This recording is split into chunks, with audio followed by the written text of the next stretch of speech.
রে অনেক দূরে মদিনা, আমরা কেমনে যাব জানি না।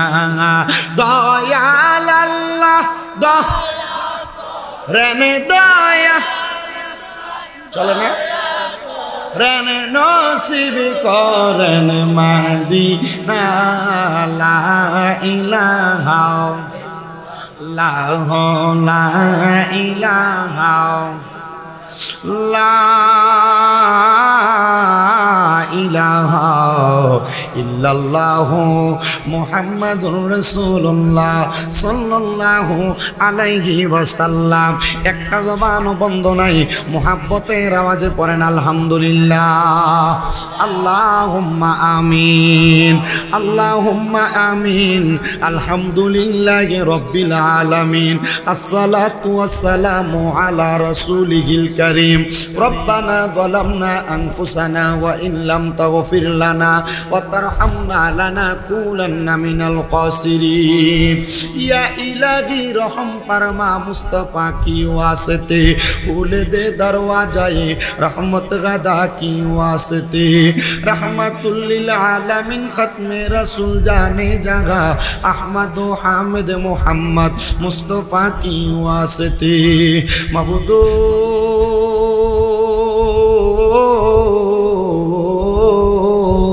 ও দয়াল আল্লাহ, একটু রহমতের নজর করে তাকে দেখেন গো আল্লাহ। আল্লাহ এই চাঁদপুর জেলার অন্তর্গত কচুয়া থানাধীনে হাসিমপুর উত্তরপাড়া জামে মসজিদ এবং মাদ্রাসার উদ্যোগে এলাকাবাসীর সুন্দর ব্যবস্থাপনায় এই জান্নাতের বাগান মাহফিল সাজাইয়া আমার সঙ্গে উলামায়ে কেরাম, হুফাজে কোরআন, দাড়ি পাকা মুরব্বী বাবারা, যুবক নওজোয়ান ভাইয়েরা, ছোট্ট ছোট্ট মাসুম বাচ্চারা, পর্দার অন্তরালের আমার কত মা বোনেরা, আল্লাহ তোমার দরবারে মাপ পাওয়ার আশায় দুইটা হাত বাড়াইছে। যার হাত তোমার দরবারে মায়া লাগে, পছন্দ হয়, ওই হাতের উসিলায় আমরা প্রত্যেকের জীবনের গুনাহ তুমি আল্লাহ ক্ষমা কইরা দাও। এরে আমার হাসিমপুর এবং আশেপাশে এলাকার ভাই বাবারা, কিরে ভাই, মাইকের আওয়াজ তোমাদের কানে যায়নি রে ভাই, মুনাজাত হইতেছে রে ভাই, আমার আল্লাহর দরবারে আমিন আমিন করে দুইটা হাত বাড়াইয়া দাও। আমাদের বিশ্বাস আছে রে ভাই, আমার আল্লাহ একটা হাতও খালি ফিরাইয়া দিবে না। ভাইরা রে, তোমরার মতো কত ভাই বাবারা জানি অন্ধকার কয়বরে মুর্দা লাশ শুয়া শুয়া রইছে, আজকের মুনাজাত তার আর নসিবে হইছে না। এরে আমার হাসিমপুর এবং আশেপাশে এলাকার মা বোনেরা গো, কি গো মা, মাইকের আওয়াজ তোমাদের কানে যায়নি গো মা, মুনাজাত হইতেছে গো মা, দাও না আমার আল্লাহর দরবারে দুইটা হাত বাড়াইয়া। আমরার বিশ্বাস আছে গো মা, আমার আল্লাহ একটা হাতও খালি ফিরাইয়া দিবে না। মারা গো, তোমরা তো এই এলাকার নাইরি না গো মা, একদিন আসছিলা লাল রঙের বেনারসি শাড়ি পইয়া, আর একদিন চলে যাইবা সাদা মার্কিন কাপড় পরিয়া।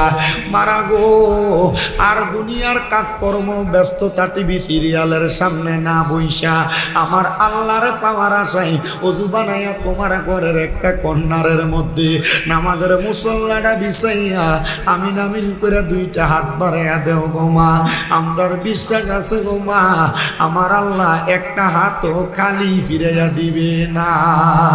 আল্লাহ আজকের জান্নাতের বাগান মাহফিলের মধ্যে কে জানি হাত বাড়াইছে, কার জানি জগতের মধ্যে বাবা নাই, যেই বাবা রিক্সা চালাইয়া মাটি কাইটা মাথার গাম পায়ে ফালাইয়া পরের বাড়িতে বদলার কাম কইরা সন্তানকে মানুষের মতো মানুষ করার জন্য আব্বা রক্তরে পানি বানাইছে, যাদের এমন আব্বা জান কবরের বাসিন্দা, আব্বার কবর জান্নাতের বাগান বানাইয়া দাও। ও দয়াল ফরিয়াদ তোমার দরবারে, কে জানি হাত বাড়াইছে, কার জানি জগতের মধ্যে মা নাই। আইরে মা, যেই মারে মা কইয়া ডাকলে কলিজার আগুন পর্যন্ত ঠান্ডা হইয়া যায়। আল্লাহ যাদের এমন মা দুঃখিনী কবরের বাসিন্দা, আমার কবর নাজাতের ফয়সালা কইরা দাও আল্লাহ। যারা যাদের মা বাবা বেঁচে আছে হায়াতে তৈয়বা নসিব করো আল্লাহ। ফরিয়াদ তোমার দরবারে, আম্মা আব্বু সুস্থ থাকলে সুস্থতার নিয়ামত দান করো। যাদের মা বাবা বেঁচে আছে খেদমত করার তৌফিক দান করে দাও। আজকের মাহফিলে যারা টাকা দিয়া, পয়সা দিয়া, শ্রম দিয়া, বুদ্ধি দিয়া, পরামর্শ দিয়া, বিশেষ করে সহযোগিতা করেছে আল্লাহ, প্রত্যেকের দান তুমি কবুল মঞ্জুর করে নাও রাব্বুল আলামিন। আল্লাহ, অনেক প্রবাসী ভাইয়েরা বিদেশ থেকে দোয়া চাইছে, আমার প্রত্যেক প্রবাসীদের খাস দোয়াগুলা কবুল মঞ্জুর করে নাও। পর্দার আড়ালে আমার অনেক মা বোনেরা দোয়া চায়, আমার মা বোনদের দোয়াগুলা কবুল মঞ্জুর করো। মনিব ফরিয়াদ তোমার দরবারে গো আল্লাহ। এখানে আমরা যারা হাত বাড়াইলাম প্রত্যেকের দোয়াগুলা কবুল মঞ্জুর করে আমাদের প্রত্যেকের মরণের আগে আখিরি জবানে পড়াইয়া দিয়েন মধুর কালেমা লা ইলাহা ইল্লাল্লাহু মুহাম্মাদুর রাসূলুল্লাহ সাল্লাল্লাহু আলাইহি ওয়াসাল্লাম। একটা জবানও বন্ধ রাখবেন না, জবানটা ছেড়ে দিয়ে উচ্চ কণ্ঠে জোরে জোরে পড়েন আলহামদুলিল্লাহ। আজকের জান্নাতের বাগান মাহফিল হাসিমপুরে হচ্ছে, আপনারা সবাই কি খুশি না বেজার? আলহামদুলিল্লাহ। আল্লাহ তাআলা আমাদের আজকের আশা বসাকে জান্নাতি আশা বসা হিসেবে কবুল করেন, পরে না আমিন। আপনারা যারা এখান থেকে মানুষকে দৈরা দৈরা বসাইতেছেন গেইটে, আপনারা যারা দৈরা দৈরা বসাইতেছেন কষ্ট করে আপনারাও বসেন, কাউরে দৈরা বসানোর দরকার নাই, দেখবেন নিজে নিজে চলে আসবে। আপনারা কষ্ট করে নিজেরা বসেন, কাউকে বসতে বলবেন না। আমার মাহফিলের সিস্টেম হচ্ছে কাউকে আমি বসাইতেও বলি না, দাঁড়ায় থাকলেও বলি না যে বৈশা যাবে। আমার সিস্টেম, আমি সুন্দর করে ধারাবাহিকভাবে কথা বলি। আল্লাহ তাআলা কবুল করেন, পরে না আমিন। মুআজ্জাজ সদরে মুহতারাম, মহাপবিত্র ঈদে মিলাদুন নবী সাল্লাল্লাহু আলাইহি সাল্লাম উদযাপন উপলক্ষে হাসিমপুর উত্তরপাড়া জামে মসজিদ ও মাদ্রাসার উদ্যোগে এই বিশাল ওয়াজ ও দোয়ার মাহফিলে সম্মানিত যিনি প্রধান অতিথি আলহাজ মোহাম্মদ শরফুদ্দিন মিয়া সাহেব, বিশেষ করে সম্মানিত সভাপতি জনাব মোহাম্মদ ফরিদ গাজী সাহেব মাহফিলে প্রধান বক্তার ভূমিকায় মূল্যবান তকরির করবেন, যিনি মুফাসসির কোরআন বিশিষ্ট মেতিয়া ব্যক্তিত্ব সুমধুর কণ্ঠস্বর হযরত মাওলানা মোহাম্মদ নুরুল হাসান তাওহীদ সাহেব বারাকাল্লাহু ফি হায়াতি। আল্লাহ যেন হুজুর হায়াতে বরকত দান করে, পড়ে না আমিন। মাহফিলে উপস্থিত আছেন আজকের মাহফিলের ওয়াইজিনে কেরামের আমার বড় ভাই সমতুল্লাহ আলহাজ হযরত মাওলানা বেলায়েত হোসেন আল কাদেরী সাহেব।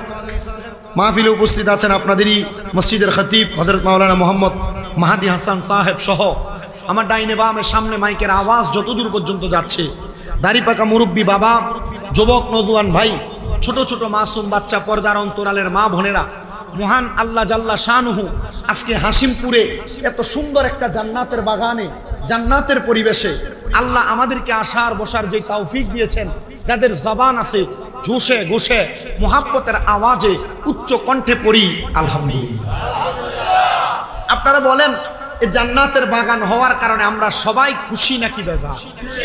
একটু ডান হাত তুলে দেখান তো কারা কারা বেজার। আমরা আসলে কি বেজার?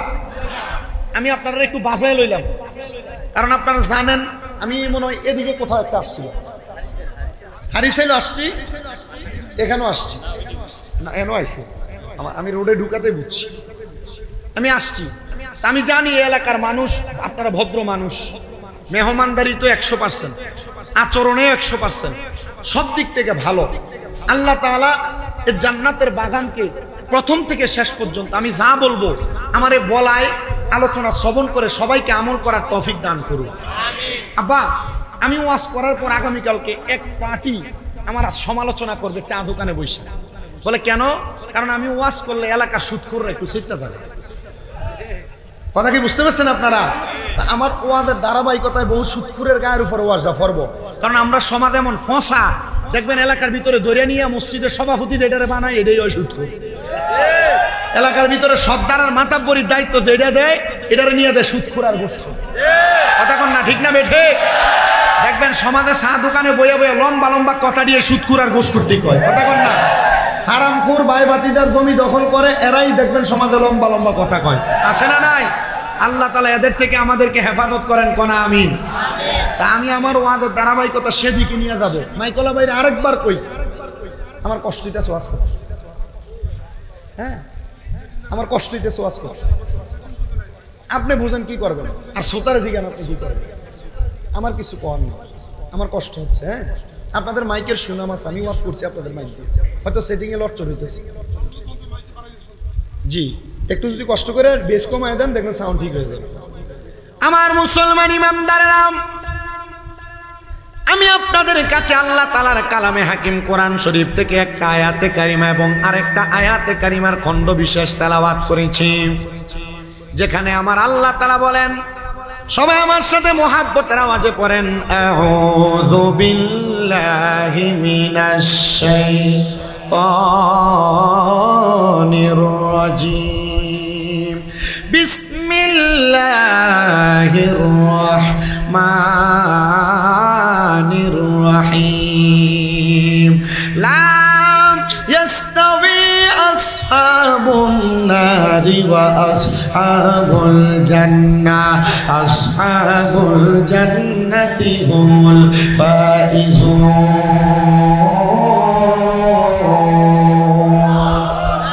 আল্লাহ তাআলা কুরআনুল কারীমে বলেন, যারা জাহান্নামী এবং যারা জান্নাতি তারা একরকম নয়। আল্লাহ গো আপনার কাছে আমরা জানতে চাই, তাহলে জান্নাতি আর জাহান্নামীরা একরকম নয়, জান্নাতি আর জাহান্নামীরা কেমন আপনি বলেন না। আমার আল্লাহ তাআলা বলেন, আসহাবুল জান্নাতি হুমুল ফাইজুন, যারা জান্নাতি তারা হলো সফল কাম। এবার আপনারা বলেন, আমরা সবাই জান্নাতীদের কাতারে আমাদের প্রত্যেকের নাম উঠাইতে চাই কি চাই না? ও মুসলমান ইমানদার, আপনি কেমনে জান্নাতীদের কাতারে নাম উঠাইবেন? আল্লাহর হাবিব মুহাম্মাদুর রাসূলুল্লাহ সাল্লাল্লাহু আলাইহি ওয়াসাল্লাম নবী আমার ডাক দিয়ে বলেন, উম্মত, দুনিয়ার জমিনের মধ্যে যেই উম্মতে মুহাম্মদীরা দুইটা কাজ করতে পারবে তারা জান্নাতীদের কাতারে থাকতে পারবে। ইয়া রাসূলুল্লাহ নবী গো, আপনি বলেন না কোন দুইটা কাজ করার কারণে আমরা জান্নাতীদের কাতারে থাকতে পারবো?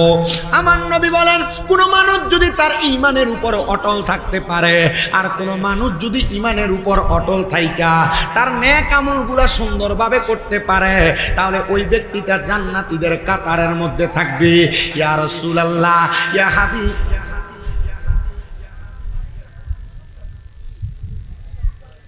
ইয়া রাসূলুল্লাহ,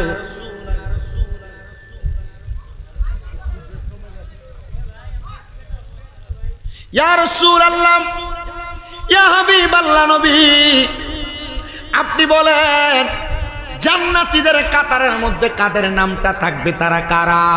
এবার আমার নবী আল্লাহ তাআলার কোরআনুল কারীম থেকে বলেন, ইন্নাল্লাযীনা আমানু ওয়া আমিলুস সলিহাতি উলাইকা হুম খায়রুল বারিয়া। জবান খুলে উচ্চ কণ্ঠে জোরে জোরে পড়েন আল্লাহু আকবার। আল্লাহর কোরআন বলেন, নিশ্চয় যাহারা ঈমান আনে এবং নেক আমল করে, উলাইকা হুম খায়রুল বারিয়া, এরাই হইল দুনিয়ার সবচাইতে উৎকৃষ্ট মানুষ, এরাই হইল দুনিয়ার সবচাইতে ভালো মানুষ। আর আল্লাহর নবীর তিরমিজি শরীফের হাদিস বলে, যারা দুনিয়াতে ভালো মানুষ, ঈমান আইনা এবং নেক আমল কইরা, তারাই হবে জান্নাতি মানুষ, জান্নাতি মানুষ। ইয়া রাসূলুল্লাহ নবী গো, কোন কোন বিষয়ের উপর ঈমান আনবো? আমার নবী বলে, এক নাম্বার, আল্লাহর প্রতি ঈমানটাকে পরিপূর্ণ করবা। আল্লাহর প্রতি ঈমান কোনটা? এক নাম্বার হলো আল্লাহর প্রতি ঈমান, আল্লাহ ছাড়া কাউকে সেজদা দেওয়া যাবে না, আল্লাহ ছাড়া কারোর কাছে চাওয়া যাবে না, আল্লাহ ছাড়া কারোর ইবাদত করা যাবে না, আল্লাহর প্রতি ঈমান। দুই নাম্বার, ফেরেশতাদের প্রতি ঈমান আনয়ন করবা। ও হাসিমপুরের বাবারা, ফেরেশতাদের প্রতি ঈমান বলতে আপনি কি বুঝেন? আল্লাহর নবী, রহমতের নবী বলতেছে, আল্লাহর নবী, মাইকের আওয়াজ বুঝতেছেন এবার? রাহমাতুল লিল আলামিন নবী আমার ডাক দিয়া বলে, উম্মত, তাহলে ফেরেশতাদের প্রতি ঈমান আনবা। ইয়া রাসূলুল্লাহ, ইয়া হাবিবাল্লাহ নবী গো, আপনি বলেন না ফেরেশতাদের প্রতি ঈমান কিভাবে আনবো? বলে, আল্লাহ তাআলা অসংখ্য অগণিত ফেরেশতা নির্ধারণ করে রেখেছেন। তোমাদের কাদের মধ্যে দুইজন ফেরেশতা আমরা সবাই জানি, আমাদের ভালো এবং মন্দের হিসাব করে কি করে না? ভালো মন্দের হিসাব লেখে কি লেখে না? নবী আমার বলে, শুধু তাই নয়, আমরা মনে করি আমাদের দুই কাঁধে মনে হয় দুইজন ফেরেশতা। না না না ইয়া রাসূলুল্লাহ, আর কোথায় ফেরেশতা আছে? এবার নবীজির হাদিসে মুবারাকা পইরা হায়াতুল হাইওয়ান নামক কিতাবের মধ্যে দেখতেছি, উল্লেখ করতেছি, কোন মানুষ মানব জাতি যারা, তাদের হাতের প্রত্যেকটা আঙ্গুলের মাথায় মাথায় এক একটা করে ফেরেশতা আছে। আঙ্গুলের মাথায় কি আছে? আঙ্গুলের মাথায় মাথায় এক একটা ফেরেশতা আছে। আমরা যে কথা বলি, আমাদের প্রত্যেকের ঠোঁটের মাথায় মাথায় একটা একটা করে ফেরেশতা আছে। আমাদের চোখের পাপড়িগুলোর মধ্যে একটা একটা করে ফেরেশতা। আমাদের কানের মাথায় মাথায় একটা একটা করে ফেরেশতা। আমাদের প্রতিটা কদমের অঙ্গুলি অঙ্গুলির মাথায় মাথায় এক একটা করে ফেরেশতা। ইয়া রাসূলুল্লাহ, ইয়া হাবিবাল্লাহ, নবী গো, আপনার কাছে জানতে চাই, আপনি বলেন না এই ফেরেশতাগুলোর কাজ কি? বলে তুমি দুনিয়াতে নেক কাজ করো না বদ কাজ করো, ভালো কাজ করো না খারাপ কাজ করো, ফেরেশতারা তোমার ব্যাপারে সাক্ষী হয়ে যায়। আর ওই ফেরেশতারা তোমার ব্যাপারে সাক্ষী হইয়া আমার আল্লাহ তাআলার কাছে তারা বাসির হিসেবে, সাক্ষীদাতা হিসেবে আল্লাহর কাছে উড্ডয়ন হবে। ফেরেশতারা তোমার ব্যাপারে সাক্ষী দিবে। হে মায়ার নবী, রাহমাতুল লিল আলামিন নবী, আপনার কাছে আরো জানতে চাই, আমরা আর কোন কোন বিষয়ের প্রতি ঈমান আনয়ন করব? নবী আমার বলে, উম্মতের দলেরা, এরপর তোমরা ঈমান আনয়ন করবা আল্লাহর পক্ষ থেকে নাজিল হওয়া কিতাবের উপরে। ওগো মায়ার নবী, আপনি বলেন না ওই কিতাবের প্রতি ঈমান কেমনে আনে? বলে আল্লাহ তাআলা 104খানা কিতাব দুনিয়াতে পাঠাইছেন, এর মধ্যে 100টা হলো সহিফা, আর বাকি 4খানা আসমানি কিতাব। এই 4খানার মধ্যে সর্বশ্রেষ্ঠ কিতাব হলো যালিকাল কিতাব লা রাইবা ফিহি, যেটার মধ্যে কোনো সন্দেহ নাই। আল্লাহ ওই কিতাবের নাম কি? আল্লাহ কয় ওই কিতাব আর অন্য কোনো কিতাব না, এটার নাম হলো আর রহমান আল্লামাল কোরআন। জবান খুলে দূরে দূরে বলেন সুবহানাল্লাহ। আমার মুসলমান ইমানদাররা, ওই কোরআনুল কারীম আমার আল্লাহ তাআলার আসমানি কিতাবের ভালো এবং মন্দ সব কথাগুলা কোরআনের মধ্যে লিপিবদ্ধ করেছেন। কোরআনের প্রতি ঈমান আনয়ন করার পর কোনো মানুষ যদি রাসূলের প্রতি ঈমান আনয়ন করে, এদেরকে জান্নাতি বানানো হবে। কোনো মানুষ যদি আখিরাতের প্রতি ঈমান আনয়ন করে, তাদেরকে জান্নাতি বানানো হবে। কোনো মানুষ যদি তাদের তাকদীরের ভালো মন্দের প্রতি ঈমান আনয়ন করে, তাদেরকে জান্নাতি বানানো হবে। এবার আল্লাহর নবীর প্রখ্যাত হাদিস বিশারদ এবং আল্লাহর নবীর প্রখ্যাত সাহাবী হযরতে আনাস ইবনে মালিক রাদিয়াল্লাহু তাআলা আনহু আমার নবীকে প্রশ্ন করে, ইয়া রাসূলুল্লাহ, ও দয়ার নবী, আপনার কাছে জানতে চাই নবী, আমরা যখন ইন্তেকাল করব, যদি আমরা ইন্তেকাল করার পর আল্লাহ তাআলা তো ডাইরেক্ট আমাদেরকে জান্নাত দিবে না, নবী গো আপনি বলেন না আল্লাহ তাআলা আমাদেরকে কোন জায়গার মধ্যে রাখবে? বলে ময়দানে মাশরের মধ্যে একত্রিত করে আল্লাহ তাআলা তোমাদেরকে রাখবে।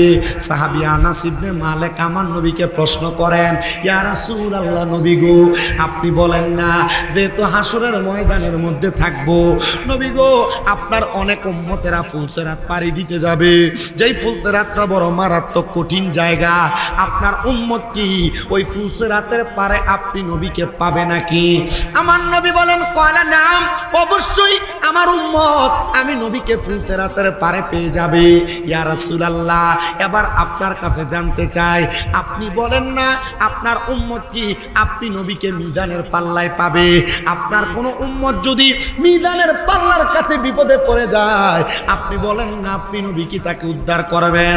আমার নবী বলে, হ্যাঁ আমি আমার উম্মতকে মিজানের পাল্লার কাছে উদ্ধার করব।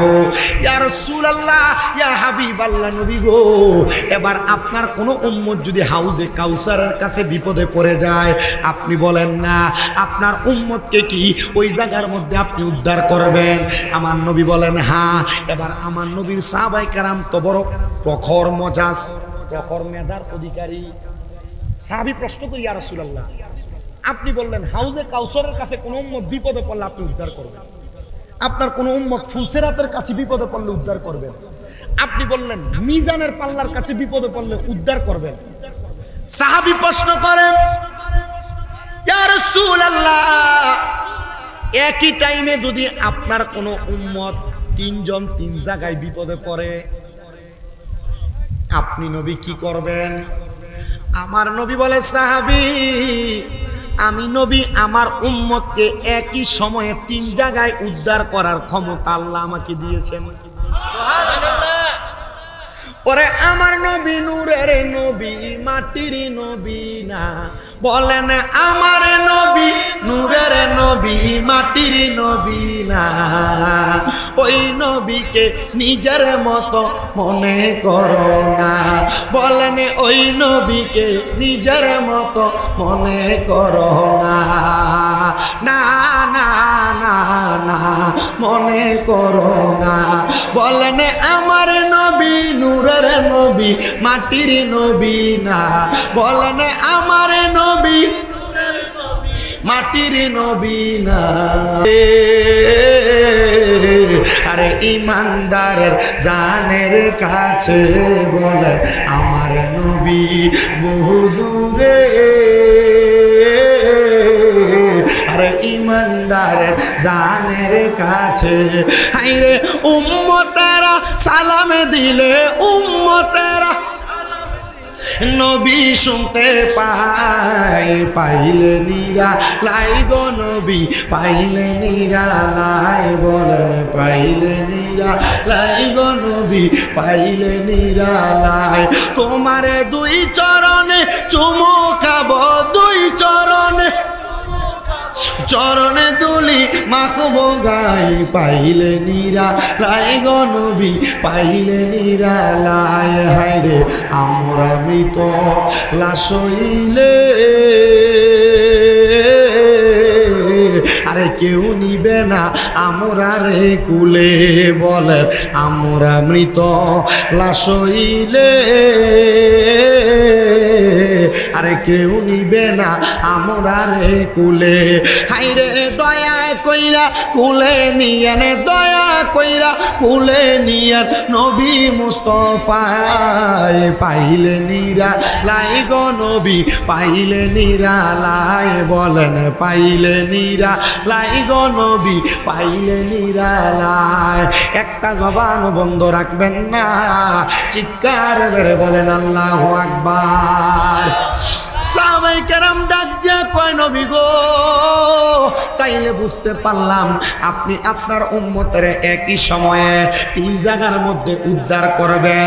নবী গো আপনি বলেন না ওই উম্মতের উদ্ধার করার পরে আপনি কোন জায়গার মধ্যে রাখবেন? আমার নবী কই উম্মত তোমাদেরকে উদ্ধার করার পরে আমি নবী একটা জান্নাতের মধ্যে রাখবো। ওই জান্নাতের নাম হলো জান্নাতুল আদন। জোরে বলুন সুবহানাল্লাহ। ইয়া রাসূলুল্লাহ, ইয়া হাবিবাল্লাহ, নবী গো জান্নাতুল আদনে রাখবেন আপনি নবী। যেই জান্নাতে থাকবেন, যেই জান্নাতুল ফেরদাউসে কি আমাদেরকে রাখবেন না? আমার নবী বলে উম্মত ওই জান্নাতুল আদন তো বড় সুন্দর। নবী গো কেমন সুন্দর? বলে জান্নাতুল আদন এমন সুন্দর তাজরি মিন তাহতিহাল আনহার, এত সুন্দর ওই জান্নাতের নিচে দিয়া আমার আল্লাহ তাআলা একটা জান্নাতের নদী বসায়া দিবে। জান্নাতের নহর প্রবাহিত করবে।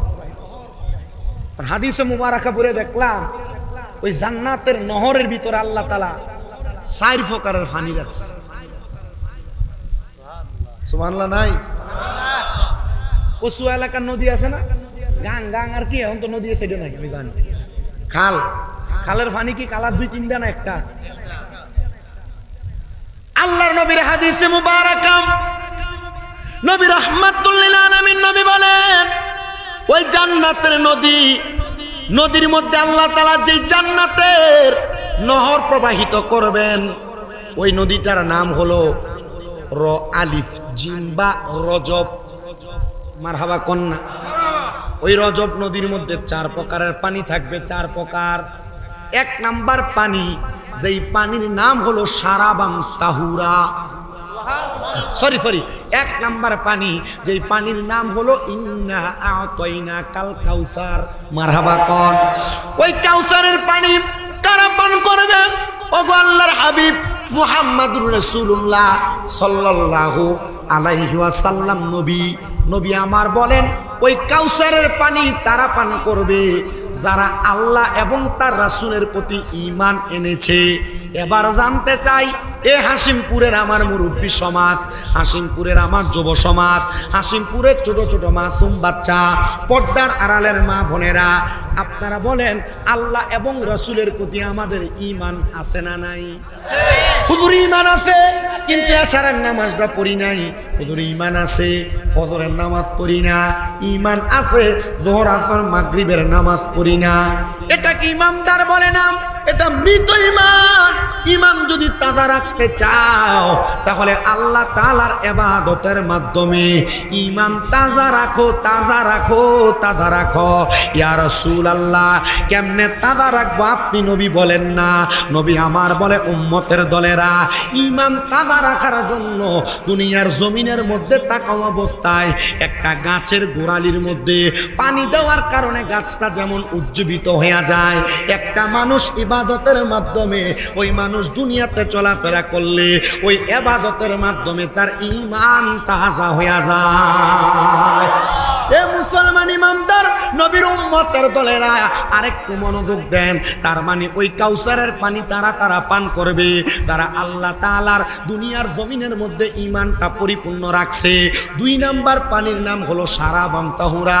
আপনাদের এলাকার যারা নেশাখোর, যারা মদখোর, যারা ইয়াবাখোর, যারা পেন্সিডিলখোর, যারা গাঞ্জাখোর, এক কথায় যারা নেশা করে, তারা ওই জান্নাতের শারাবাম তাহুরা পান করতে পারবে না।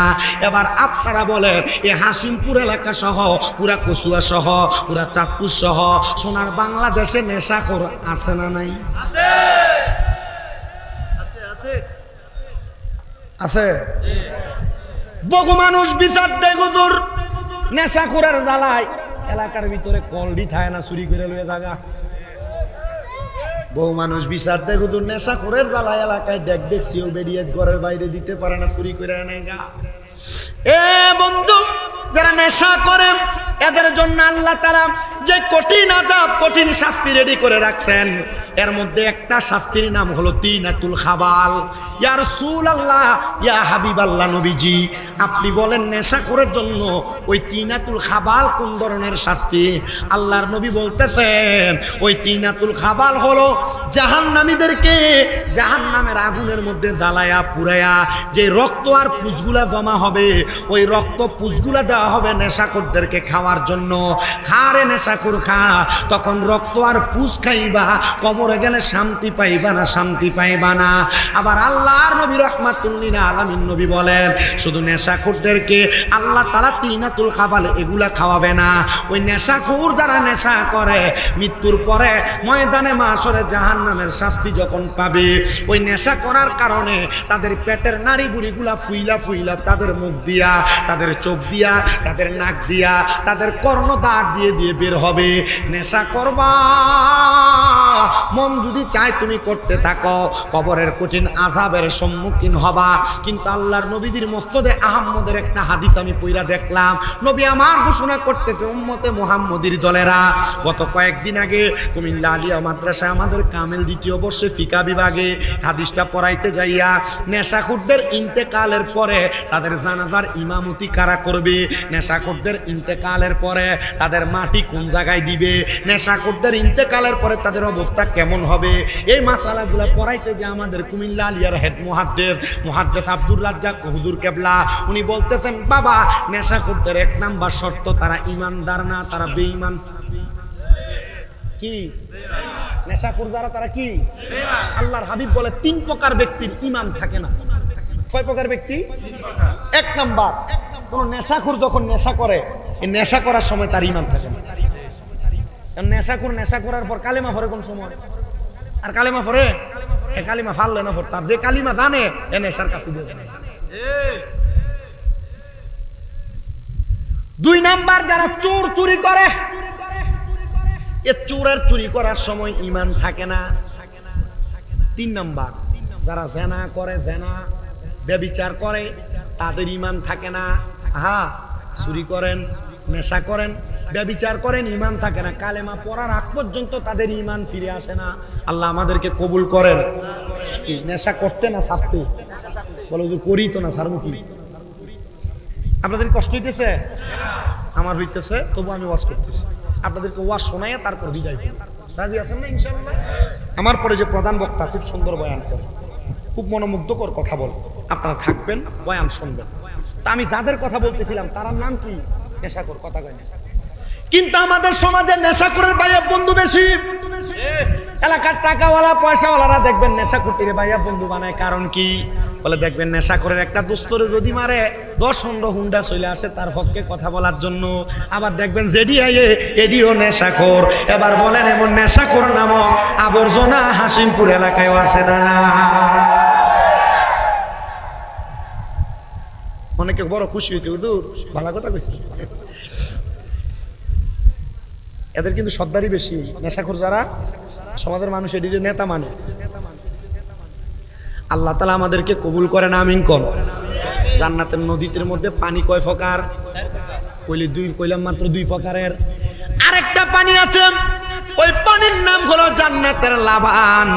ইয়া রাসূলুল্লাহ, ইয়া হাবিবাল্লাহ, নবী জান্নাতের লাবান মানে জান্নাতের দুধ কারা কারা পান করবে? নবী আমার বলে যারা কোনোদিন পরের হক মাইরা খায় নাই। আমাদের এলাকায় পরের হক খানেওয়ালা ব্যক্তির অভাব নাই। বলে হুজুর কেমনে? দেখবেন আমার ওয়াজটা এমন জায়গায় যাবে, আজকের মাহফিলের বহু মুরব্বীরা এমন পরের হক খানেওয়ালাদের কাতারে পড়ে যাবেন, বহু বাইরা পরের হক খানেওয়ালার কাতারে পড়ে যাবেন, বহু দোকানদাররা পরের হক খানেওয়ালার কাতারে পড়ে যাবেন। 1 নাম্বার, আমাদের সমাজে পরের হক খাওয়া হয় মা বাবার মারা যাওয়ার পরে বাইয়েরা তাদের বোনের সম্পত্তি বোঝায় দেন। এটা 1 নাম্বার পরের হক। হাক্কুলি বান্দার হক নষ্ট করে। কার হক? পরের হক। বোনের সম্পত্তি বোঝাই দেন না, মা বাপ মরে গেছে গা, 1 লাখ টাকা দিয়ে সিগনেচার লয়ে এলেছেন, কবরে গেলে ফাইল দিব। আল্লাহ আমাদেরকে কবুল করেন, পড়েন আমিন। এটা হলো পরের হক। তবু নিজের বোন হলেও তাদের হক লুণ্ঠন করার কারণে জান্নাতের দুধ আপনার কপালে পাবেন না। আল্লাহর নবী বলেন দুনিয়াতে যারা পরের হক মাইরা খায় তাদের ব্যাপারে আরো সতর্ক বাণী দেওয়া হচ্ছে। ইয়া রাসূলুল্লাহ, ইয়া হাবিবাল্লাহ, নবী গো আপনি বলেন না আর কোন হকের ব্যাপারে আপনি বলবেন? এই যে দেখেন আমাদের সমাজের মধ্যে মানুষ মানুষকে ওজনে কম দেয়, দেয় না? ওজনে কম দেওয়া, পরের হক মেরে খাওয়া। 3 নাম্বার, ক্ষেতের গালা কাছাইতে কাছাইতে কাইতে লাইলে এখন হাতের বান বানাই লাইছে। কি আমরা জায়গায় 1 ঘন্টা, এটা কেমনে 1 ঘন্টা হইলো? 1.5 ঘন্টা হইলো না, 1 ঘন্টা না, বাড়াই লইছে ক্ষেতের গালা কাছাইতে কাছাইতে। চারিদিক দিয়ে ক্ষেতের গালা কাছাইতে কাছাইতে লাইল সাইডটা মানে কেল সাইডটা বাড়ছে। এমন পরের হক খানেওয়ালা ব্যক্তি আছে না নাই? জোরে বলেন আছে না নাই? রাস্তা দিয়ে হাঁটার সময় মানুষের গাছের আম, মানুষের গাছের বড়ই, মানুষের গাছের ফল ফলাদি ক্ষেতের মধ্য থেকে দৈন্য এবং এই মূলা যেগুলা বলেন এগুলা চুরি করা, এটা কি আসলে কি নিজের হক না পরের হক? পরের হক যারা মেরে মেরে খায়, আল্লাহর নবী বলতেছেন তারা জান্নাতের দুধ, জান্নাতের শরাব পান করতে পারবে না। ইয়া রাসূলুল্লাহ, ইয়া হাবিবাল্লাহ, নবী গো আপনার কাছে জানতে চাই আর কি কি হকের কথা বলেন। আমার নবী বলে 5 নাম্বার হলো জান্নাতের মধু। ওই জান্নাতের মধু তারা পান করতে পারবে না যারা মিথ্যা কথা বলে, যারা ফায়সা কথা বলে, গালিগালাজ করে। দেখবেন আপনার সাথে চলাফেরা করে আপনার বন্ধু, আপনার ভাই, আপনার দোস্ত, এলাকায় এমন অনেক মানুষ আছে কথায় কথায় গালিগালাজ করে, মিথ্যা কথা বলে। আল্লাহর নবী বলে ওই মানুষগুলা জান্নাতের শরাব মধু পান করতে পারবে না। আল্লাহ তাআলা এমন গালি দেওয়া, ফায়সা কথা বলা, মিথ্যা কথা বলা থেকে আমাদেরকে হেফাজত করেন। জোরে করেন আমিন। ও মুসলমান ইমানদারেরা, আরেকটু মনোযোগ দিয়ে বয়ান শ্রবণ করার চেষ্টা করবেন। ইয়া রাসূলুল্লাহ, ইয়া হাবিবাল্লাহ, নবী আপনি বলেন না এই জান্নাতের শরাব তো জান্নাতীরা পান করবে, তাহলে ওই জান্নাতি ব্যক্তিরা জান্নাতের মধ্যে কতদিন থাকবে? আল্লাহর নবী আল্লাহর কোরআন থেকে বলেন খালিদিনা ফিহা, ওই জান্নাতে তারা চিরস্থায়ী বাসিন্দা হয়ে থাকবে। চিরস্থায়ী বাসিন্দা হয়ে জান্নাতে থাকবে। আপনি জান্নাতে যাবেন, বের হওয়ার সুযোগ নেই। আল্লাহর নবী বলেন শুধু তাই নয়, এই খালিদিনা ফিহার পর একটা শব্দ ব্যবহার হয়েছে আবাদা। মারহাবা কোন? মারহাবা। খালিদিনা ফিহা আবাদাম। এ জান্নাতে শুধু তারা থাকবে না, তারা জান্নাত থেকে বের হতে চাইবে না। ওই জান্নাতের মধ্যে তারা চিরস্থায়ী বাসিন্দা হইয়া থাকবে। ইয়া রাসূলুল্লাহ, ইয়া হাবিবাল্লাহ নবী, এবার আপনি বলেন না জান্নাতের মধ্যে যে তারা চিরস্থায়ী বাসিন্দা হইয়া থাকবে, ওই জান্নাত কেমন? জান্নাত বড় সুন্দর। আল্লাহর নবী বলেন একটা স্বর্ণের ইট, একটা রূপার ইট দিয়া, মাঝখানে লাল জামারুত ইয়াকুত পাথর দিয়া জান্নাতটারে আমার আল্লাহ তাআলা সুন্দর করে বানাইছে। ও মায়ার নবী, ওই জান্নাতের মধ্যে কারা কারা থাকবে? আগে একবার পরিচয় দিয়েছে ইমানদার আর নেককার যারা। এবার আয়াতের শেষের দিকে বলতেছে রাদিয়াল্লাহু আনহুম ওয়া রাদু আন। ওই জান্নাতে তারা থাকবে যারা আমার আল্লাহকে সন্তুষ্ট করেছে এবং আমার আল্লাহর প্রতি সন্তুষ্ট হয়েছে। মানে যারা আল্লাহর প্রতি খুশি আর আমার আল্লাহ যাদের প্রতি খুশি, তারাই ওই জান্নাতের মধ্যে থাকবে। আল্লাহ তারা কারা? বলে যালিকা লিমান খশিয়া রব্বা। যারা দুনিয়াতে আমার আল্লাহকে সবচাইতে বেশি ভয় করেছে, তারাই হইল ওই জান্নাতি ব্যক্তি। ইয়া রাসূলুল্লাহ, ইয়া হাবিবাল্লাহ নবী গো, কারা আল্লাহরে বেশি খুশি করেছে? নবীজির হাদিসে মোবারকা পড়তে যায় পাইলাম আমার নবী বলেন রেদা রব্বি ফি রিদাল ওয়ালিদাইন। তারা আমার আল্লাহকে সন্তুষ্ট করতে চায়, তারা যেন তাদের মা বাবার সন্তুষ্ট করে। যারা তাদের মা বাপকে সন্তুষ্ট করতে পেরেছে, তারাই দুনিয়া এবং আখিরাতে আমার আল্লাহকে সন্তুষ্ট করতে পেরেছে। কিন্তু আমাদের সমাজ এমন পোষা, আমাদের সমাজ এমন বরবাদ, তারা মা বাপকে সন্তুষ্ট করবে দূরের কথা, বিবাহ করার পরে ভাই ভাই দ্বন্দ্ব করে তাদের মা বাপকে জুদা করে দেয়। বিবাহ করার পরে ভাই ভাই দ্বন্দ্ব হইয়া মা বাপকে আলাদা করে দেয়। মা বাপ কোনো ঘরে সকালবেলা খায়, কোনো ঘরে দুপুর বেলা খায়, কোনো ঘরে রাত্রবেলা খায়, এমনভাবে ভিন্ন ভিন্ন খাবার খায়। না রে সন্তান না, আপনাদের কাছে আমি ছোট্ট একটা ওয়াকিয়া কারগুজারি শোনায়া দেই। ওই কারগুজারিটা শুই না আপনি আমার বয়ানটা থেকে কিছু শিক্ষা গ্রহণ করবেন। আল্লাহ তাআলার খাস একজন বান্দা, যার নাম হযরত আব্দুর রহমান সমরকন্দি। হযরত আব্দুর রহমান সমরকন্দি রহমতুল্লাহ আলাইহি বলেন, আমি আব্দুর রহমান সমরকন্দি আল্লাহ তাআলার ইবাদত নফল নামাজ পড়তে বড় পছন্দ করতাম। হুজুর নফল নামাজ কেন পড়তেন? নফল নামাজ একটা কারণে পড়তাম, কারণ আমার আল্লাহর নবী বলেছেন তারা 5 ওয়াক্ত নামাজের পাশাপাশি বেশি বেশি নফল ইবাদত করে।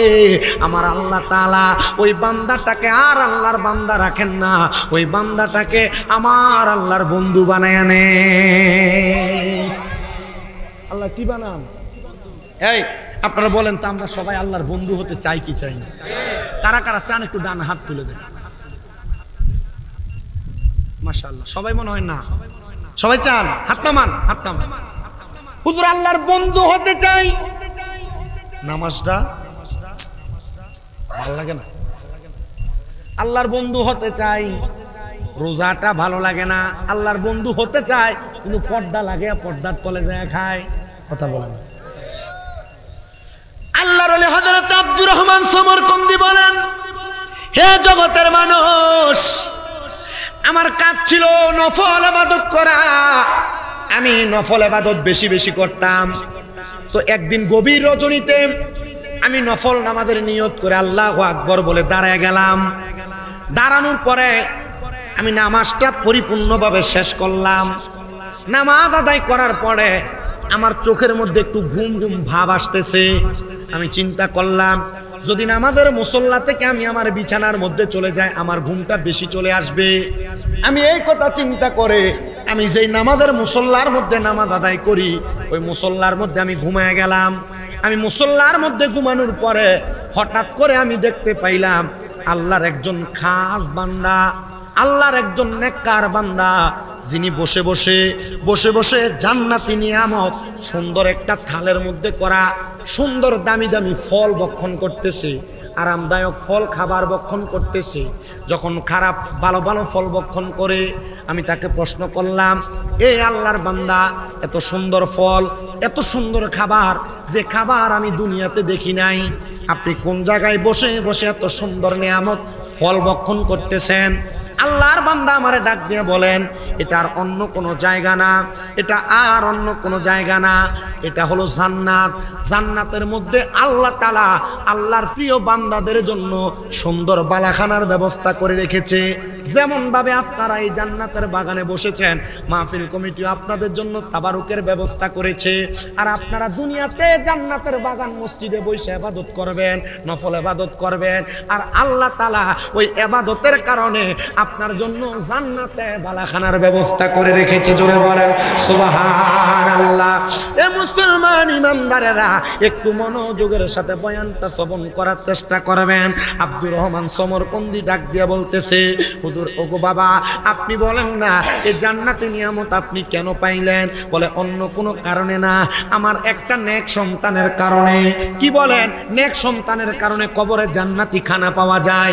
এ মুরব্বীরা, এ যুবকেরা, এ পর্দার অন্তরালের মা বোনেরা, আপনারা যারা আপনাদের সন্তানদেরকে মোবাইলে টিকটকের মাধ্যমে, ভিডিও গানের মাধ্যমে নাচানাচি শিখান, মোবাইল চালানোর মাধ্যমে তাদেরকে অশালীনতা শিখান, বিয়ের মধ্যে ডিজে পার্টির কনসার্টের মধ্যে গান বাজনা করান, সন্তানদেরকে নাচতে দিয়া দেন, মনে রাখবেন এই সন্তান আপনার জাহান্নামী হওয়ার কারণ হয়ে দাঁড়াবে।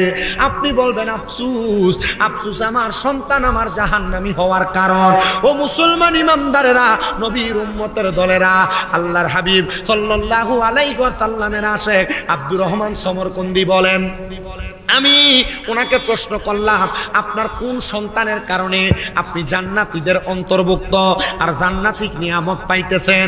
উনি বলেন, আমি আমার একটা সন্তানকে দুনিয়াতে জন্ম দেওয়ার পরে আমার সন্তানের বয়স যখন মাত্র 3 মাস, আমি মৃত্যুর শয্যায় ছিলাম, মৃত্যুর সাথে পাঞ্জা লড়তেছি। আমার স্ত্রী আমার মৃত্যুর বিছানায়, সাকরাতুল মাউতের বিছানায় বসা।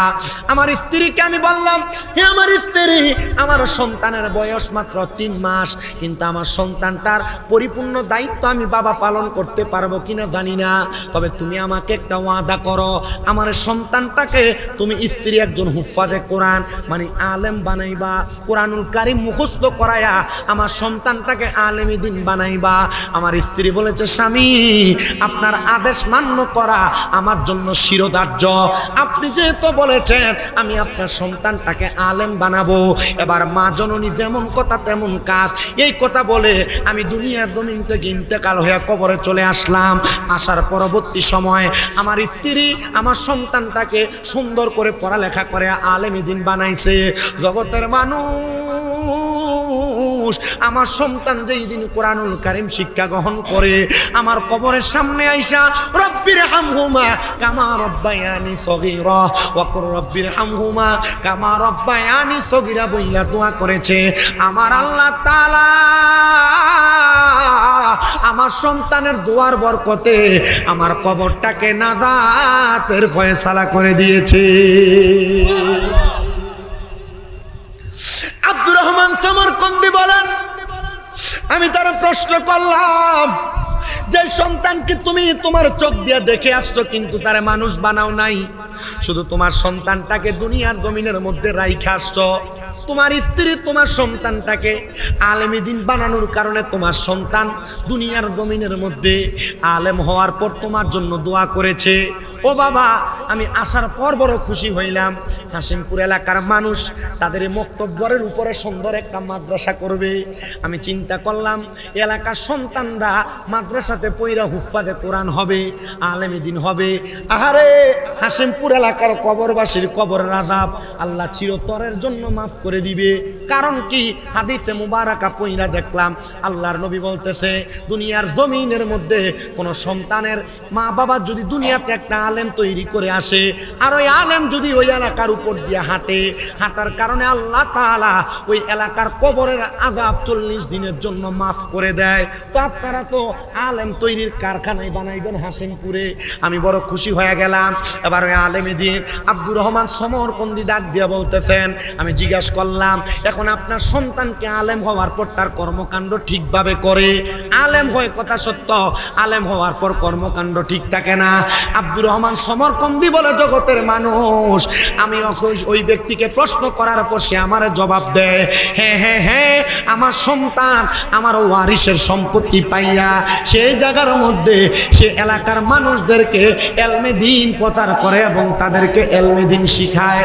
আর ওই শিক্ষা গ্রহণ করার কারণে আল্লাহ তাআলা আমার কবরের মধ্যে দৈনন্দিন আল্লাহর নাজ নিয়ামত দিয়ে ভরপুর করে। বলেন সুবহানাল্লাহ।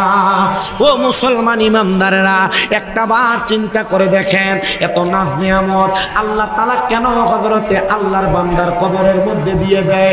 একমাত্র একটা সন্তানকে আলেমে দ্বীন বানানোর কারণে। আব্দুর রহমান সমরকন্দি বলে, আমি এবার আল্লাহর দরবারে সেজদায় পড়ে গেলাম, আল্লাহ গো, যদি একজন ব্যক্তিকে তার সন্তান আলেম হওয়ার কারণে তার কবরের মধ্যে জান্নাতি নিয়ামত দিতে পারেন, তো আমি তো আপনার একজন বান্দা, আমি যদি দুনিয়ার জমিনের মধ্যে এলমে দ্বীন অর্জন করি, আমিও তো কবরে যাওয়ার পর জান্নাত পাবো। এবার আপনারা বলেন, আমরা যদি এলেম অর্জন করি, আমাদের সন্তানদেরকে এলেম অর্জন করায়, আমরা যদি কোরআন পড়ি, আমাদের সন্তানদেরকে কোরআন পড়ায়, আমরা যদি হাদিস পড়ি, আমাদের সন্তানদেরকে হাদিস পড়ায়, আমার আল্লাহ তাআলা আমাদেরকেও জান্নাত দিতে পারে কি পারে না? সবাই একটু দুরূদ শরীফ পড়েন, আল্লাহুম্মা সাল্লি আলা মাদনা বিয়ানা মাওলানা মুহাম্মদ আল্লাহুম্মা সাল্লি মাদনা বি শাফিয়ানা মাওলানা মুহাম্মদ জগৎ পাগল কাবার জন্য, কাবা পাগল মাবুদের, আমার মাবুদ আশিক নবীর জন্য, নবী পাগল উম্মতের, আল্লাহুম্মা সাল্লি জোরে সাইয়্যিদানা মুহাম্মদ নাবিয়ানা মাওলানা। মুসলমান, আল্লাহকে রাজি খুশি করার কারণে আমার আল্লাহ তাআলা আর কেমন পুরস্কার দেয় আপনাদেরকে আমি কি দিয়া বোঝাবো? একটু মনোযোগ দিলে আরেকটা ওয়াকিয়া শুনলে আপনারা বুঝতে পারবেন। জিনার নাম হলো হযরতে আব্দুর রহমান মুসলিম হযরতে আব্দুল্লাহ মারুফ কারখী রহমতুল্লাহ আলাইহি, যিনি বসবাস করতেন ইরাকের জমিনে।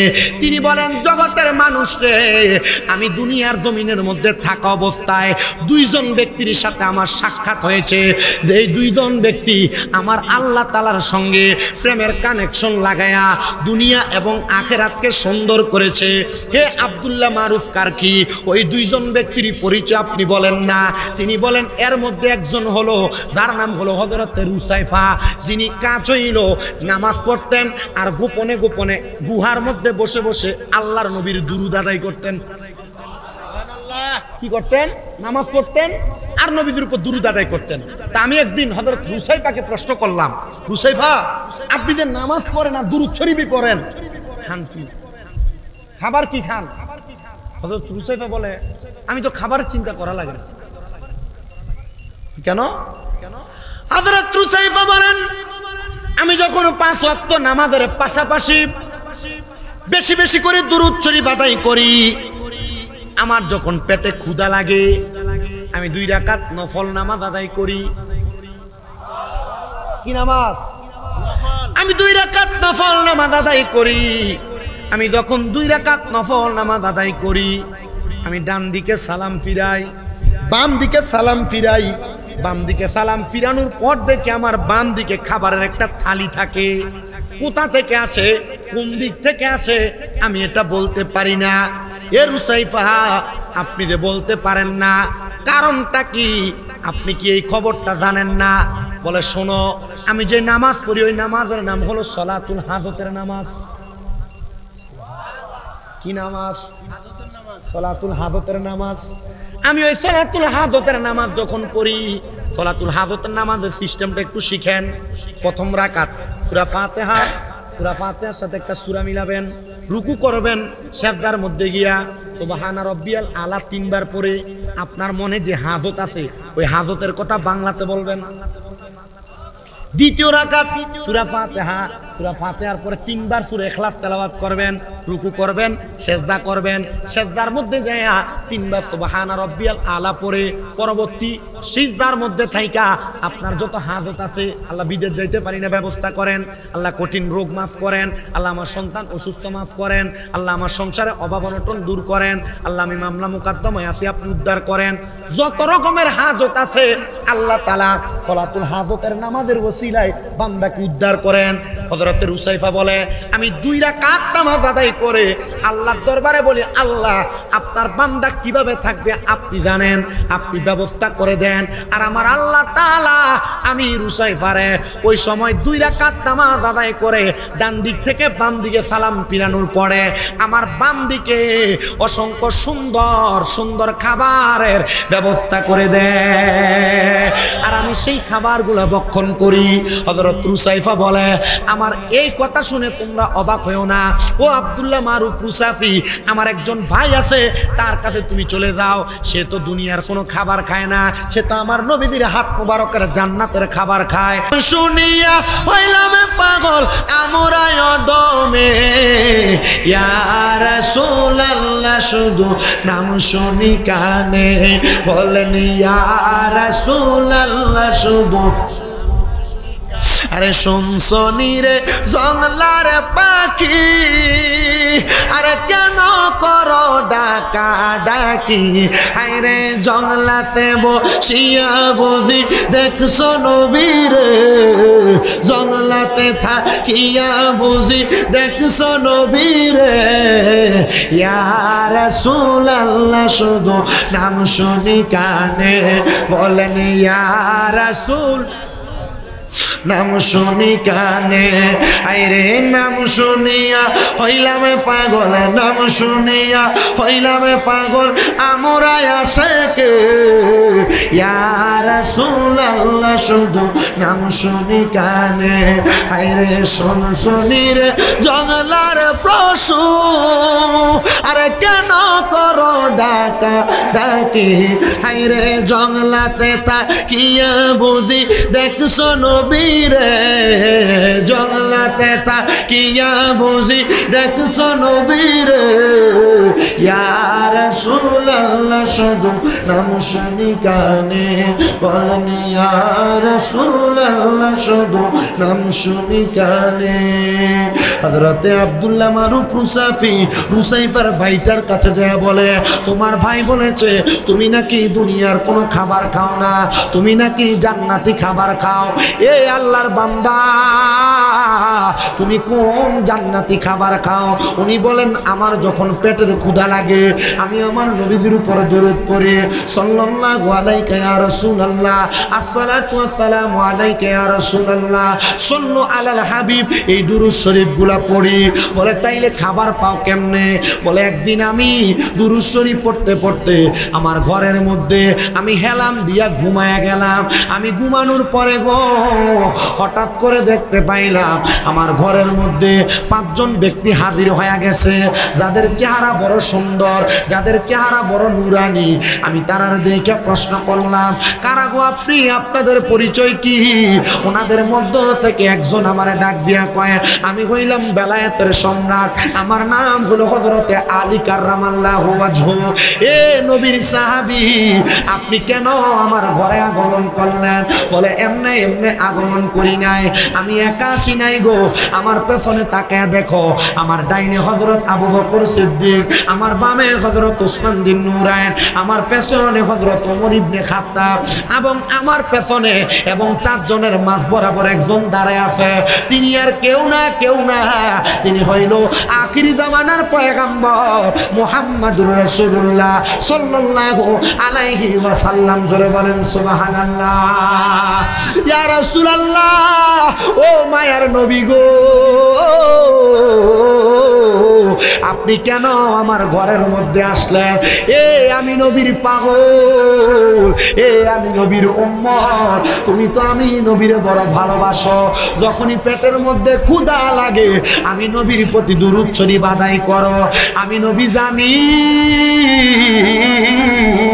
একটা ইমানদারের ক্ষুধা নিবারণ করে তার ইমানি খাদ্য হলো নবীর দুরূদ, আল্লাহর জিকির। এই জন্য আমি তোমার কাছে বলতেছি, তুমি যেহেতু আমি নবীর প্রতি দুরূদ পড়তেছো, আমি নবী মদিনাতুল মুনাওয়ারা থেকে তোমার ঘরে আইসা তোমার আহার করাইতে হাজির হয়েছি। উনি বলেন আমি দুরূদ শরীফ পড়তে পড়তে ঘুমায় গেলাম। ঘুমানোর পর রহমতের নবী আমার ঘরে, দেখলাম নবীজির আসকান মুবারকের ভিতর থেকে আমার নবী একটা খেজুর বের করছে। ওই খেজুরটা বের করে আমার নবীজি আমার মুখে দিচ্ছেন। আমি খেজুর খাইতে খাইতে আমার ঘুম ভেঙে গেছে। দেখছেন কি স্বপ্ন? দেখছে কি? উনি বলেন আমি ঘুম ভাঙার পরে আমার মুখ থেকে খেজুরের বিচিটা বাইর করে দেখছি। নবীজি ঘুমের ঘরে স্বপ্নে যাদের আসে তারা নবীজির দিদার পাওয়া যায়। মারহাবা কন্যা মিয়া। আচ্ছা আপনারা চিন্তা করে দেখেন তো, রহমতের নবী, মদিনার কামলিওয়ালা দয়াল নবী, নূরানী নবী, রহমতের নবী, হেদায়াতের পথ দেখানোওয়ালা নবী, ওই নবী যদি আমাদেরকে দুনিয়ার জমিনের ভিতরে এত সুন্দর নেয়ামত দিতে পারে, আমরা ওই নবীর আশেক, ওই নবীর প্রেমিক হইয়া খুশি না বেজার? আচ্ছা এবার আসেন, ওই নবীরে খুশি করার জন্য আপনি হাজার চেষ্টা করেন, পাইতাম না আপনার মারে বাদ দেন।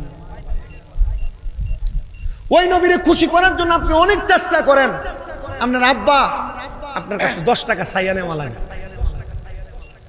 কোনো দাম আছে? আরো কষ্টের বিষয় কি শুনবেন? আপনাদের এদিক দিয়ে যখন আমি ঢুকছি রুট থেকে, এক ফলাকে হুজুর বাপ মায়ের প্রতি সন্তান যে মর্যাদা, এ ওয়াজ তো বহুত করেন হুজুর, এই সন্তানের হকটা যে মা বাপ ঠিক মতো আদায় করে না, এ ওয়াজ একটু করেন। এত ওয়াজের মূল গোড়া ধরছে। আসলে তো মা বাপরে কষ্ট দিলে খোদা পাবেন না, খোদা খুশি হবে না, খোদা বেজার হবে। এই ওয়াজ আমরা সব মৌলবি সাহেবরা করি, সব হুজুররা করি। মা বাপ যদি সন্তানের দায়িত্ব পালন না করে, এই মা বাবার অবস্থা কেমন হবে?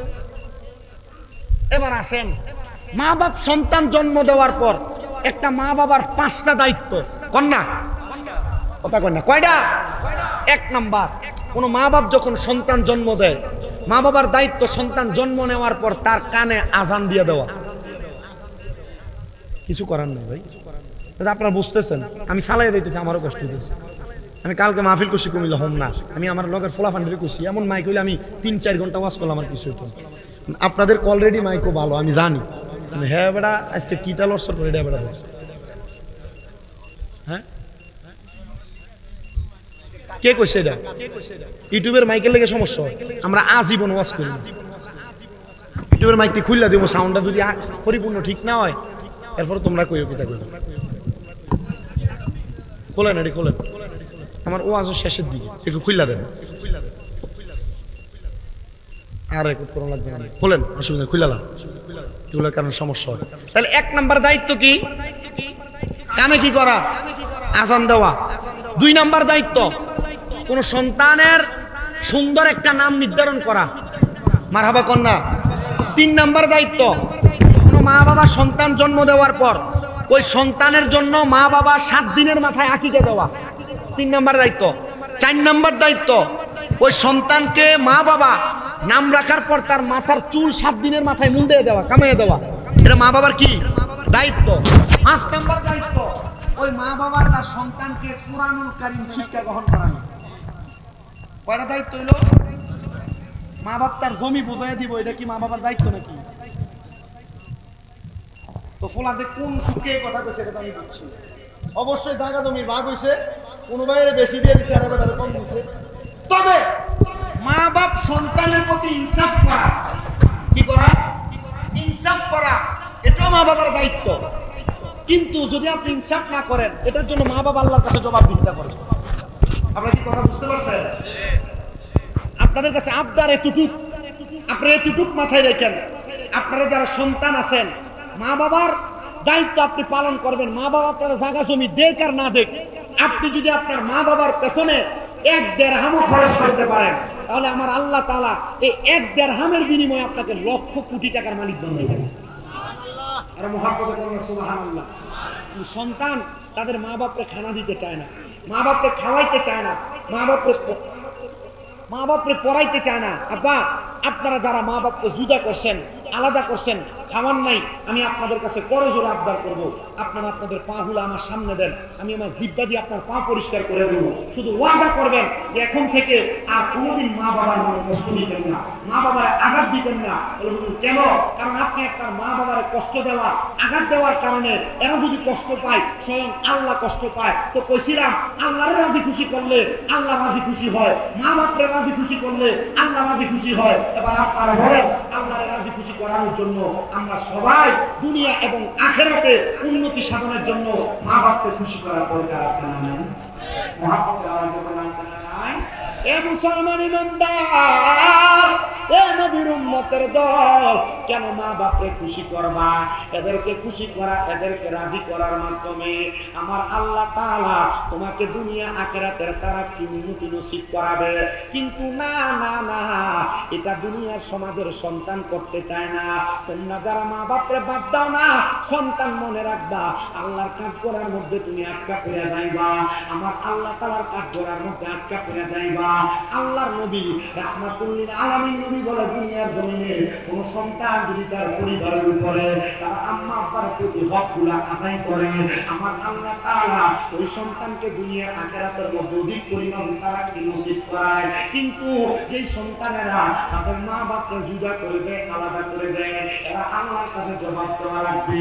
সন্তান একবার চিন্তা করে দেখো, তোমার মা বাবা তোমার বড় কষ্ট করে মানুষ করেছে, কিন্তু তুমি ওই মা বাপকে খানা দাও না, ওই মা বাপকে আহার করাও না, বউয়ের কথা শুনে মা বাপকে জুদা করে দাও। মনে রাখবার সন্তান, ওই মা বাপ যদি তোমার মাফ না করে, আমার আল্লাহ তোমার মাফ করবে না, আমার আল্লাহ তোমার মাফ করবে না। এই জন্য সবার কাছে আমি আবদার জানাই, যাদের মা বাবা বেঁচে আছে আপনারা সবাই আপনাদের মা বাবার পা ধরে মাফ চাইবেন। আজকে এলাকার মাহফিল কবুল হবে কি হবে না এটার গ্যারান্টি কেউ দিতে পারবে না, তবে আমি একটা গ্যারান্টি দেই, হাসিমপুরের বাবারা যদি আগামীকালকে দেখো হাসিমপুরের কোন দোকানের মধ্যে বৈশা কোন মুরব্বী বলে, হে আমার সন্তান আমার সাথে কোনো অন্যায় করে নাই, তবু আমার পায়ে ধরে মাপ চাইছে, মনে করবা মাহফিল আল্লাহর দরবারে কবুল হয়ে গেছে। বলে হুজুর কেন? কারণ মা বাবার কাছে মাপ চাইয়া মা বাপকে খুশি করলে আমার আল্লাহ খুশি হয়ে যায়। আর যাদের মা বাপ নাই তারা চিন্তা করে, হুজুর আমরা কেন মা বাবার কাছে মাপ চাইবো? আমার মা নাই, আমার বাবা নাই, এ সন্তানের আপনাদের কাজ হইল মা বাপ যেই কবরের মধ্যে শুয়ে রয়েছে ওই কবরের সামনে যাইয়া মা বাবার কবরের কাছে মুখটা যেই দিকে ফিরানো, আপনি পশ্চিমকে পিছ দিয়া মা বাবার চেহারা বরাবর আপনার মুখটা কইরা রব্বির হামহুমা কামা রব্বায়ানি সগীরা বললা, চোখের মনি কোঠার মধ্যে একটা মাটির মাথা পরিমাণ পানি ছেড়ে দিয়ে যদি কান্না করেন, ওই পানি মাটিতে পড়ার আগে আমার আল্লাহ তাআলা সন্তানের মা বাবার জীবনের গুনাহ মাফ করে দেয়। আমি জানি না এলাকার সন্তানরা তাদের মা বাবার পায়ে ধরে মাপ চাইবে কিনা, তবে মনে রাখবার সন্তান মা বাবার পায়ে ধরলে দাম কমে না, ইজ্জত করে না, সম্মান কমে না। আম্মা বাবার পায়ে ধরে মাপ চাইলে আমার আল্লাহ তাআলা তাদের দাম বাড়ায় দেয়, সম্মান বাড়ায় দেয়। অনেক সন্তান চিন্তা করে, হুজুর তারা বাড়িতে যাইয়া তাদের মায়ের পায়ে ধরে মাপ চাইবে, আমার তো মা নাই আমি কার পায়ে ধরে মাপ চাইবো, আমার আব্বা নাই আমি কার পায়ে ধরে মাপ চাইবো। সন্তান মাপ চাওয়া লাগবে না, আখিরি মুনাজাতের মধ্যে তোমার মায়ের জন্য তোমার বাবার জন্য দোয়া করা হবে।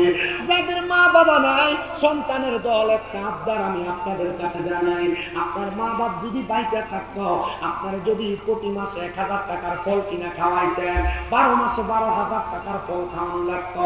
মা বাপ যদি বাইচা থাকতো, মা বাপরে যদি আপনি প্রতি মাসে 2000 টাকার খাওয়ান খোরাক দিতেন, আপনার 12 মাসে 24,000 টাকা খরচ হইতো। আরে মা বাপ সম্পদ জায়গা জমি আপনারে দিয়ে গেছে, এই জায়গা জমি যদি আপনার মা বাপ ভাড়া দিত, 5,000 করে মাসে ভাড়া নিত, তাহলে আপনি 60,000 টাকা ভাড়া মা বাপ আপনার দিয়া গেছে, কিন্তু মা বাপ কবরের বাসিন্দা, সন্তানের দল। আপনাদের কাছে করজোড়ে আপনারা জানাই, ওই মা কবরে, ওই বাবা কবরে, মা বাবার কবর যেন আল্লাহ তাআলা জান্নাতের বাগান বানায়। এই হাসিমপুর এলাকার জান্নাতের বাগান মাদ্রাসা তৈরি হবে। আমি একটা সন্তান চাই, যেই সন্তানের মা বাপ তারা অনেক সম্পদ জায়গা জমি দিয়ে গেছে, বলে হুজুর আমি আমার মা বাবারে মোহাব্বত করে ভালোবাসা আমি মাদ্রাসার কাজটার জন্য 1 লাখ টাকা দান করব।